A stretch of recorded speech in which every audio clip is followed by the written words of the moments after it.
Welcome back dear students. तर आपला present tense complete झालेला आहे. सो आता आपण बघू पास्ट टेन्स. मग पास्ट टेन्स मध्ये सर्वात पहिला टेन्स कोणता आहे? Simple past tense.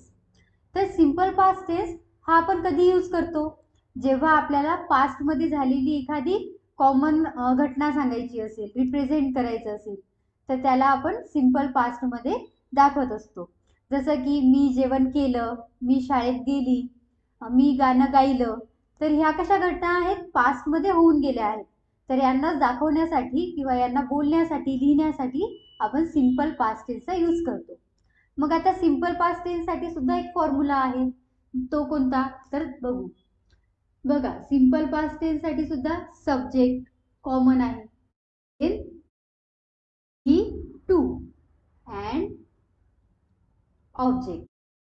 Simple past tense मध्ये बघा, आपल्याला सब्जेक्ट ऑब्जेक्ट तर कॉमन आहेत. फक्त व्हर्ब जे आहे तर व्हर्बचं दुसरं रूप म्हणजेच व्ही टू यूज करायचं. आणि आता हे झालं ॲसेरिटिव्ह सेंटेन्स म्हणजे होकारार्थी. आता आपल्याला जर त्याचं नकारार्थी करायचं म्हणजे मला जर म्हणायचं मी शाळेत गेली नाही किंवा मी जेवण केलं नाही, तर मग कसं म्हणणार?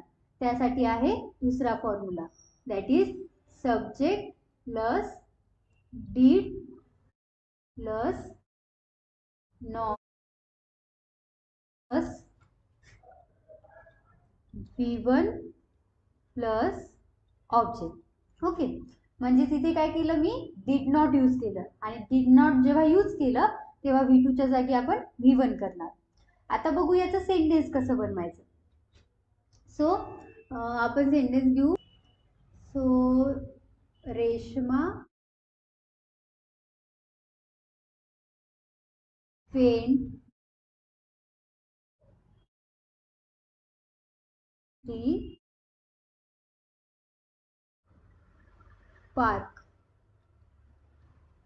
ओके, त्यानंतर आता जर मला निगेटिव्ह करायचं तर मी काय करणार? रेशमा जशाला तसं यूज करणार. रेशमा नंतर डीड. So did not.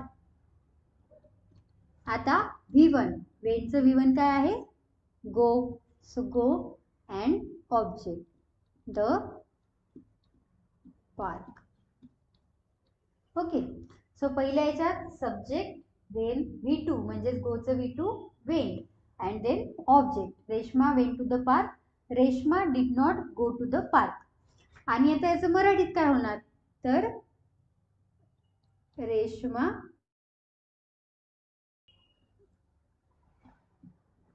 बागेत. आता घटना कशी पास्ट मध्ये होऊन गेली, ती गेली होती कधीतरी.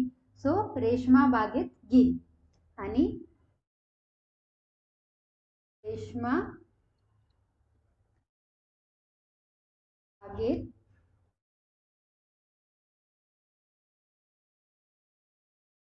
गेली नाही. तर हे झालं आपला सिंपल पास्ट टेन्स. जेव्हा आपण मी जेवण केलं, मी शाळेत गेली, मी गाणं गायलं, मी उडी मारली, असे जेव्हा सेंटेन्स आपल्याला म्हणायचे असतात तर तेव्हा आपण सिंपल पास्ट यूज करतो. आणि तिथे V2 यूज करायचं. जर नेगेटिव्ह करायचं असेल तर डिड नॉट यूज करायचं आणि V1 लिहायचं. आता यानंतर कोणता टेन्स आहे आपला? Past continuous. मग पास्ट कंटिन्युअस टेन्स आपण कधी यूज करतो? तर जेव्हा आपल्याला एखादी घटना जी आहे पास्ट मध्ये चालू होती हे दाखवायचं असेल. जसं की रेशमा बागेत जात होती, म्हणजे रेशमा पास्ट मध्ये गेली होती कधीतरी, पण तेव्हा ती जी घटना आहे, जेव्हा ती जी ऍक्शन आहे ती तेव्हा चालू होती. सो अशी जी पण ऍक्शन आहे जी पास्ट मध्ये चालू होती, याला जर आपल्याला रिप्रेझेंट करायचं असेल आपण पास्ट कंटिन्युअस टेन्स यूज करतो. मग त्यासाठी काय आहे फॉर्म्युला? तर त्यासाठी सब्जेक्ट प्लस वॉज और were plus V4 plus object. तर सब्जेक्ट वापरणार, नंतर हेल्पिंग वर्ब कोणते आहे? Was were. आणि जेव्हा वॉज वेअर आला तेव्हा आपण यूज करणार V4 म्हणजे वर्ब, त्याला ING. आता निगेटिव्ह जर करायचं असेल तर subject plus was were plus not plus V4 plus object. Okay, जेव्हा आपल्याला निगेटिव्ह मध्ये लिहायचं तेव्हा आपण वॉज वेअर घेणार, नंतर नॉट, V4 आणि ऑब्जेक्ट. तर आपण काय करू, या सेंटेन्सला या टेन्समध्ये कन्वर्ट करू. जसं की आपलं सब्जेक्ट काय होतं, रेश्मा.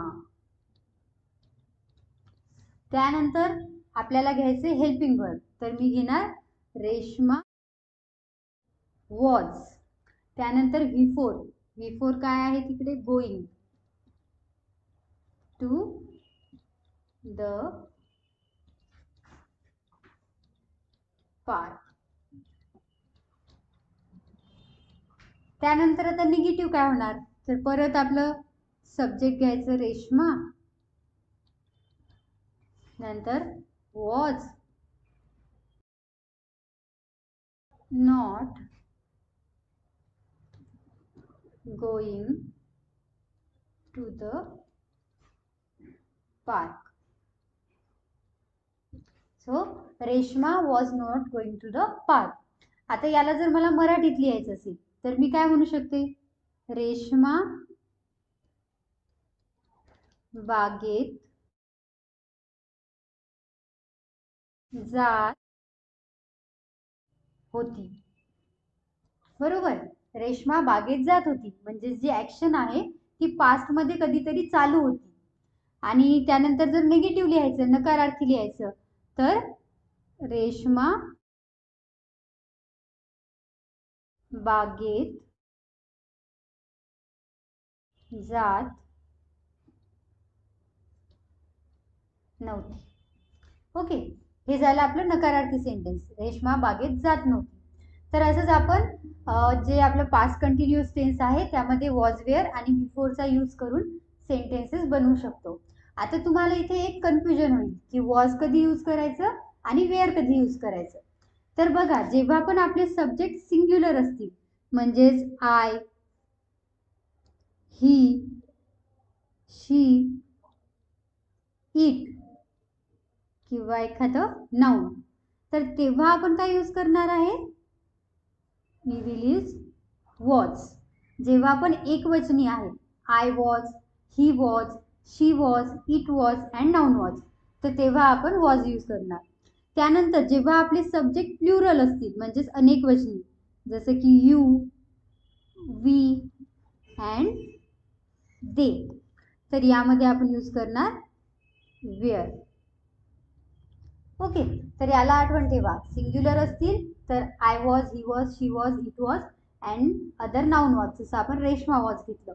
आणि जर अनेकवचनी असतील, प्लुरल असतील, तर you were, we were and they were. So Reshma was going to school, आणि जर आपण वी घेतलं तर we were going to school or they were going to school.